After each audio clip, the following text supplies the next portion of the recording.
السلام علیکم ورحمۃ اللہ وبرکاتہ۔ نحمده ونصلی علی رسولہ الکریم، اما بعد فاعوذ باللہ من الشیطان الرجیم، بسم اللہ الرحمن الرحیم۔ رب اشرح لی صدری ویسر لی امری واحلل عقدۃ من لسانی یفقہوا قولی۔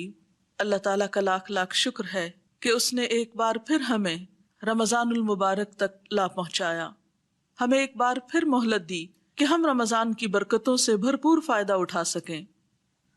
رسول اللہ صلی اللہ علیہ وسلم صحابہ کرام کو رمضان المبارک کی آمد پر ذہنی طور پر تیار کیا کرتے تھے تاکہ وہ زیادہ سے زیادہ اس مہینے کی خیر و برکت سے مستفید ہو سکیں۔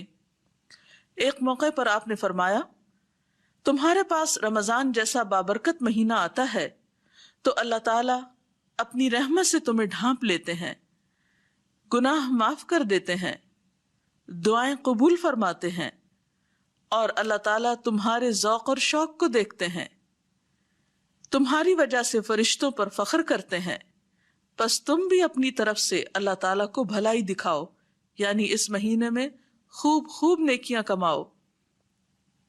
آپ نے فرمایا، بے شک وہ نہایت ہی بدبخت ہے جو اس مہینے میں اللہ کی رحمت سے محروم رہا۔ رمضان کا مہینہ جسے مبارک مہینہ کہا گیا، جسے صبر کا مہینہ کہا گیا، جسے شہر المواسات باہم ہمدردی اور غم گساری کا مہینہ کہا گیا، یہ وہ مہینہ ہے جس میں کثیر تعداد میں انسانوں کو جہنم کی آگ سے رہائی نصیب ہوتی ہے۔ خوش نصیب ہے وہ شخص کہ جسے آگ سے بچا لیا گیا، اور خوش قسمت ہے وہ جسے اللہ کے دامن رحمت میں پناہ مل گئی۔ لیکن رحمت کا مستحق وہی ہو سکتا ہے جو اللہ کی طرف رجوع کرے، جو بے نیازی کا رویہ چھوڑ دے، جو اللہ کی محبت میں اللہ کی طرف دوڑ پڑے۔ رمضان کا مہینہ ہم سب کو پکار رہا ہے کہ آؤ اللہ کی رحمت کی طرف بڑھو، اس کی بخشش کے طلبگار بنو اور عذاب جہنم سے رہائی حاصل کرو۔ ہم دیکھتے ہیں کہ رسول اللہ صلی اللہ علیہ وسلم نے رمضان المبارک کے بارے میں یہ بھی فرمایا کہ رمضان کی پہلی رات ہی شیاطین اور سرکش جن جکڑ دیے جاتے ہیں، جہنم کے سارے دروازے بند کر دیے جاتے ہیں، جن میں سے کوئی ایک دروازہ بھی کھلا نہیں رہنے دیا جاتا، اور جنت کے سارے دروازے کھول دیے جاتے ہیں، جن میں سے کوئی ایک دروازہ بھی بند نہیں رہنے دیا جاتا۔ مراد اس سے یہ ہے کہ انسانوں کے اندر خیر اور نیکی کا جذبہ زیادہ پیدا کر دیا جاتا ہے، یا نیکی کے مواقع عام کر دیے جاتے ہیں جو بالآخر انسانوں کو جنت تک پہنچاتے ہیں، اور اسی طرح برائی کے مواقع کم ہو جاتے ہیں کیونکہ اللہ تعالیٰ کی خاص رحمت بندوں پر نازل ہوتی ہے۔ پھر اسی طرح ہم دیکھتے ہیں کہ آپ صلی اللہ علیہ وسلم نے یہ بھی فرمایا کہ رمضان میں میری امت کو 5 ایسی خصوصیات دی گئی ہیں جو اس سے پہلے کسی اور امت کو نہیں دی گئی۔ تو وہ کیا خصوصیات ہیں جو امت محمد صلی اللہ علیہ وسلم کو نصیب ہوئی؟ آپ نے فرمایا، روزے دار کے منہ کی بسان اللہ تعالیٰ کے ہاں کستوری کی خوشبو سے زیادہ پاکیزہ ہے، ان کے لیے فرشتے استغفار کرتے ہیں یہاں تک کہ روزہ دار روزہ افطار کر لے۔ اللہ تعالیٰ ان کے لیے ہر روز جنت کو سجاتے ہیں، مزین کرتے ہیں، اور فرماتے ہیں کہ ہو سکتا ہے میرے نیک بندے اپنے آپ سے مشقت اور تکلیف کو اتار کر اس کی طرف آ جائیں۔ تو آئیے ہم دیکھتے ہیں کہ اس مہینے کی رحمتوں اور برکتوں سے فیضیاب ہونے کے لیے ہم کیا کچھ کریں۔ جہاں تک حقوق اللہ کی ادائیگی کا تعلق ہے تو اس میں سب سے پہلی چیز روزہ آتا ہے۔ روزہ ایک فرض عبادت ہے۔ اللہ سبحانہ وتعالیٰ روزے کے بارے میں فرماتے ہیں کہ روزہ میرے لیے ہے اور میں خود اس کی جزا دوں گا۔ یعنی جب ایک انسان روزے سے ہوتا ہے تو اس کا یہ عمل اللہ کے سوا کسی اور کو معلوم نہیں ہوتا، کیونکہ کوئی اور شخص سارا دن انسان کے ساتھ نہیں رہ سکتا جو یہ جان سکے کہ انسان اس دوران کھانے پینے سے پرہیز کرتا ہے یا نہیں، یا کوئی بھی ایسا عمل جو روزے کو توڑنے کا سبب ہو سکتا ہے۔ جہاں روزہ ایک فرض عبادت ہے، وہاں روزہ انسان کے لیے جسمانی صحت کا سبب بھی ہے اور اسی طرح گناہوں سے بچانے والی چیز بھی ہے، یعنی روحانی صحت کا ذریعہ بھی ہے۔ پھر اسی طرح نہ صرف یہ کہ روزے کے دنیا میں انسان کو فائدے ملتے ہیں، بلکہ آخرت کے اعتبار سے بھی روزہ جہنم کی آگ سے ڈھال ہے۔ حدیث پاک میں آتا ہے، آپ صلی اللہ علیہ وسلم نے فرمایا، روزہ جہنم سے ڈھال ہے جس طرح تمہیں لڑائی میں بچانے والی ڈھال ہوتی ہے۔ آپ نے فرمایا کہ جنت میں ایک دروازہ ہے جسے ریان کہا جاتا ہے، اس دروازے سے صرف روزہ دار ہی داخل ہو سکتے ہیں۔ پھر اسی طرح آپ صلی اللہ علیہ وسلم نے یہ بھی فرمایا کہ من صام رمضان ایمانا و احتسابا غفر له ما تقدم من ذنبه، جس نے رمضان کے روزے ایمان اور ثواب کی نیت سے رکھے اس کے پچھلے تمام گناہ معاف کر دیے جاتے ہیں۔ تو گویا گناہوں کی بخشش کا ذریعہ بھی ہے۔ پھر اسی طرح حقوق اللہ کی ادائیگی میں رمضان میں روزے کے ساتھ ساتھ نماز کی ادائیگی بہت ضروری ہے۔ بہت سے لوگ روزہ تو رکھ لیتے ہیں لیکن نماز نہیں پڑھتے۔ رمضان المبارک میں دوسرا اہم ترین کام نماز ہے۔ نماز مومن اور کافر کے درمیان حد فاصل ہے۔ آپ صلی اللہ علیہ وسلم نے نماز کو اپنی آنکھوں کی ٹھنڈک قرار دیا۔ آپ نے فرمایا، جعلت قرۃ عینی فی الصلاۃ، میری آنکھ کی ٹھنڈک نماز میں رکھ دی گئی ہے۔ فرائض کے علاوہ افضل ترین نماز رات کی نماز ہے۔ اللہ کے پیارے بندے جو راتوں کو کم سوتے ہیں، کانوا قلیلا من اللیل ما یہجعون، وہ کم سونے کے ساتھ ساتھ اللہ کے حضور سجدے اور قیام بھی کرتے ہیں۔ والذین یبیتون لربہم سجدا وقیاما، اسی طرح آپ صلی اللہ علیہ وسلم نے رمضان میں رات کی نماز یعنی نماز تراویح کو سنت قرار دیا، اور خصوصاً تراویح میں قرآن پاک کا پڑھنا قیامت کے دن انسان کے لیے شفاعت کا باعث ہوگا۔ ایک حدیث میں آتا ہے، آپ صلی اللہ علیہ وسلم نے فرمایا، روزہ اور قرآن قیامت کے دن بندے کے لیے سفارش کریں گے۔ روزہ کہے گا، اے میرے رب، میں نے اس بندے کو کھانے پینے اور اپنی خواہشات پوری کرنے سے روکے رکھا، لہٰذا اس کے بارے میں میری سفارش قبول فرما۔ قرآن کہے گا، اے میرے رب، میں نے اس بندے کو رات کو سونے سے روکے رکھا، لہٰذا اس کے بارے میں میری سفارش قبول فرما۔ چنانچہ دونوں کی سفارش قبول کی جائے گی۔ نماز اور روزے کے علاوہ رمضان المبارک میں قرآن پاک کی تلاوت افضل ترین عبادات میں سے ہے۔ رمضان المبارک میں دعاؤں کی قبولیت کے مواقع زیادہ بڑھ جاتے ہیں، اس لیے تلاوت قرآن کے ساتھ ساتھ دعا بھی خوب مانگنی چاہیے۔ رسول اللہ صلی اللہ علیہ وسلم نے دعا کو عبادت قرار دیا، فرمایا، الدعاء ہی العبادہ، کہ دعا سراسر عبادت ہے۔ حدیث میں آتا ہے، لیس شیء اکرم علی اللہ من الدعاء، اللہ کے نزدیک دعا سے بڑھ کر کوئی چیز نہیں۔ اسی طرح سحری کے اوقات میں کثرت سے استغفار کرنا انسان کو فائدہ دیتا ہے۔ قرآن پاک میں اللہ تعالیٰ فرماتے ہیں، وبالاسحار ہم یستغفرون، کہ سحری کے وقت وہ استغفار کرتے ہیں۔ تو سحری کے وقت جب انسان اٹھے تو اس وقت استغفر اللہ، اللہم اغفر لی، استغفر اللہ من کل ذنب و اتوب الیہ جیسے کلمات کا ذکر یا ورد انسان کرتا رہے۔ استغفار کے علاوہ کثرت کے ساتھ ذکر الہی دن اور رات کے اوقات میں کرنا چاہیے۔ رسول اللہ صلی اللہ علیہ وسلم نے فرمایا، دو کلمے ایسے ہیں جو زبان پہ بہت ہلکے ہیں لیکن میزان میں بہت بھاری ہیں اور رحمان کو بہت پیارے ہیں، اور وہ ہیں سبحان اللہ و بحمدہ سبحان اللہ العظیم۔ ایک اور موقع پر آپ صلی اللہ علیہ وسلم نے اس روزے کو افضل ترین روزہ قرار دیا جس میں کثرت سے ذکر الہی کیا جائے۔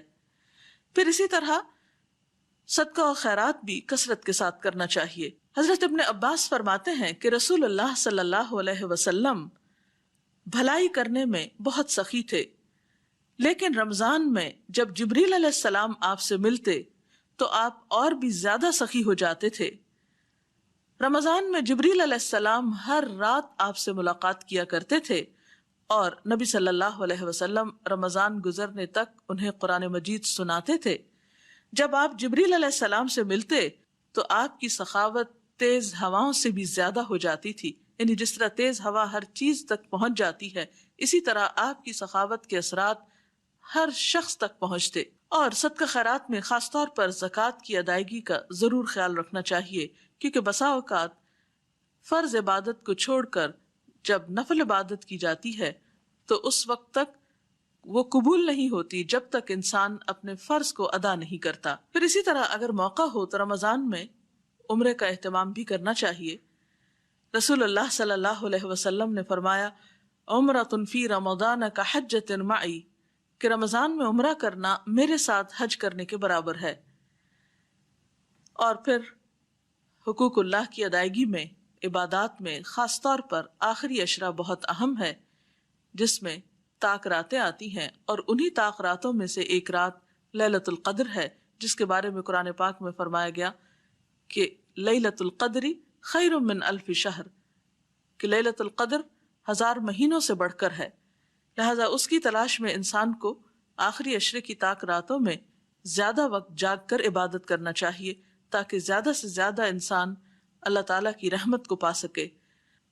حضرت عائشہ نبی کریم صلی اللہ علیہ وسلم کے آخری عشرے کا معمول بتاتے ہوئے فرماتی ہیں، اذا دخل العشر احیا اللیل وایقظ اہلہ وجد وشد المئزر، جب رمضان کا آخری عشرہ شروع ہوتا تو آپ صلی اللہ علیہ وسلم رات کا بیشتر حصہ جاگ کر گزارتے اور اپنے گھر والوں کو بھی بیدار کرتے اور عبادت میں خوب محنت کرتے اور کمر کس لیتے۔ لہذا رمضان المبارک کا آخری عشرہ خاص طور پر عبادت میں گزارنا چاہیے، اور اگر ممکن ہو تو آخری عشرے کو اعتکاف میں گزارنا چاہیے۔ ہم دیکھتے ہیں کہ رسول اللہ صلی اللہ علیہ وسلم اپنی انتہائی مصروفیات کے باوجود ہر سال اعتکاف کیا کرتے تھے۔ آخری عشرے میں لیلۃ القدر بھی چونکہ پائی جاتی ہے، اور اگر کوئی انسان لیلۃ القدر کو پائے تو یہ مسنون دعا پڑھنا نہ بھولے، اللہم انک عفو تحب العفو فاعف عنی، کہ اے اللہ تو معاف فرمانے والا ہے، معاف کرنے کو پسند فرماتا ہے، تو مجھے بھی معاف کر دے، مجھ سے درگزر فرما۔ حقوق اللہ کی ادائیگی کے ساتھ ساتھ حقوق العباد کی ادائیگی کا اہتمام بھی رمضان میں کرنا ضروری ہے، اور اس میں خاص طور پر دوسروں کی مدد کرنا۔ رسول اللہ صلی اللہ علیہ وسلم نے اس مہینے کو شہر المواسات کہا ہے، باہمی ہمدردی کا مہینہ۔ ایک انسان جب روزہ رکھ کر خود بھوک کا تجربہ کرتا ہے تو وہ دوسروں کی بھوک کو زیادہ بہتر طور پر محسوس کر سکتا ہے۔ رسول اللہ صلی اللہ علیہ وسلم نے فرمایا، مسلمان مسلمان کا بھائی ہے، نہ اس پر ظلم کرتا ہے، نہ اس کی مدد چھوڑتا ہے۔ جو اپنے بھائی کی حاجت پوری کرنے میں لگا ہو، اللہ اس کی حاجت پوری فرمانے میں لگا ہوتا ہے، اور جو کسی مسلمان کی پریشانی دور کرتا ہے، اللہ تعالیٰ اس کی وجہ سے اس کی قیامت کی پریشانیوں میں سے کوئی بڑی پریشانی دور فرما دے گا۔ اور جس نے کسی مسلمان کی پردہ پوشی کی، اللہ تعالیٰ قیامت کے دن اس کی پردہ پوشی فرمائے گا۔ جہاں تک دوسرے انسانوں کی مدد کا تعلق ہے تو اس میں انسان کے اپنے رشتہ دار، عزیز، دوست، ہمسائے، مساکین، فقراء، اور ان کے علاوہ گھر کے خادم بھی آتے ہیں۔ عام طور پر انسان باہر تو خیر و بھلائی کرتا ہے، لیکن گھر کے قریبی لوگوں کو بھول جاتا ہے، تو ایسے میں خصوصی طور پر وہ لوگ جو آپ کے خدمت گزار ہوں، ان کا خیال رکھنا بھی آپ کا کام ہے۔ حقوق العباد کی ادائیگی میں جہاں ایک طرف انسانوں کی مدد کی جانی چاہیے، وہاں دوسری طرف انسانوں کو اپنی اذیتوں سے بھی بچانا چاہیے۔ انسان کوئی ایسی بات نہ کرے، کوئی ایسا کام نہ کرے جس سے دوسروں کو دکھ یا تکلیف ہو۔ رسول اللہ صلی اللہ علیہ وسلم نے فرمایا، جب تو روزہ رکھے تو تیری آنکھ اور تیرے کان کا بھی روزہ ہونا چاہیے، اور زبان پر قابو ہونا چاہیے، جھوٹ اور حرام چیزوں سے بچنا چاہیے، پڑوسی کو تکلیف نہیں دینی چاہیے، اور تجھ پر وقار اور اطمینان ہو، اور اپنے روزے کے دنوں کو دوسرے دن کے برابر نہ کرو۔ آپ صلی اللہ علیہ وسلم نے یہ بھی فرمایا کہ من لم یدع قول الزور والعمل به فلیس للہ حاجۃ ان یدع طعامہ وشرابہ، کہ جو شخص روزہ رکھ کر بھی جھوٹ بولنا اور اس پر عمل کرنا نہ چھوڑے تو اللہ تعالیٰ کو اس کی کوئی حاجت نہیں کہ کوئی شخص کھانا پینا چھوڑ دے۔ تو گویا روزے کا سب سے اہم ترین سبق یہ ہے کہ انسان جہاں حلال چھوڑتا ہے یعنی کھانا پینا چھوڑتا ہے وہاں حرام سے بھی خود کو بچا کر رکھے۔ آپ صلی اللہ علیہ وسلم نے ایسے لوگوں کے بارے میں جو روزہ رکھ کر غلط کام نہیں چھوڑتے یہ بھی فرمایا کہ کم من صائم لیس لہ من صیامہ الا الظمأ، کتنے ہی روزہ دار ایسے ہیں جن کو اپنے روزے سے سوائے بھوک پیاس کے کچھ حاصل نہیں ہوتا۔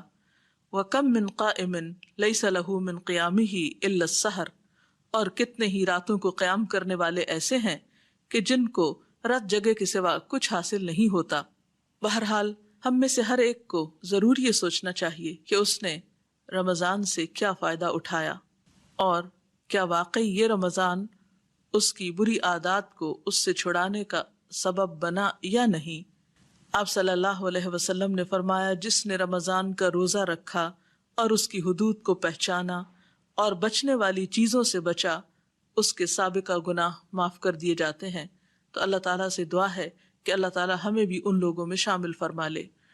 اس کے ساتھ ہی ہمارے آج کے پروگرام کا وقت اپنے اختتام کو پہنچتا ہے۔ اجازت چاہتے ہیں۔ السلام علیکم ورحمۃ اللہ وبرکاتہ۔